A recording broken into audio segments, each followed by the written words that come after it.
இந்தியை மட்டும் ஆட்சி மொழியாக்கும் முயற்சியை மத்திய அரசு கைவிட வேண்டும் என்று தமிழ் தேசிய முன்னணி தலைவர் நெடுமாறன் வலியுறுத்தியுள்ளார்.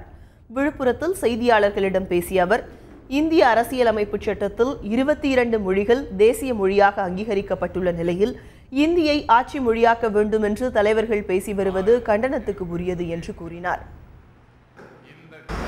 தவறான கருத்துக்களை மக்களிடம் சொல்லி இந்தியை அவர்கள் மீண்டும் திணிப்பதற்கு, ஆட்சி மொழியாக்குவதற்கு முயற்சி செய்வது அரசியல் சட்டத்திற்கு எதிரானது. அரசியல் சட்டம் 22 மொழிகளை இந்தியாவின் தேசிய மொழிகளாக ஏற்றுக்கொண்டிருக்கிறது.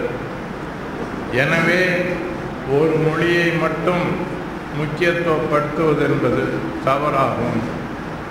அதை ஒருபோதும் தமிழக மக்கள் ஏற்க மாட்டார்கள்.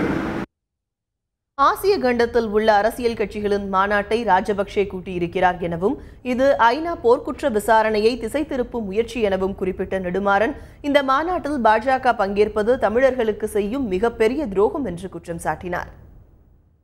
அந்த விசாரணையை திசை திருப்புவதற்காக ராஜபக்சே ஆசிய கட்சிகள் மாநாட்டினை கூட்டியிருக்கிறார்.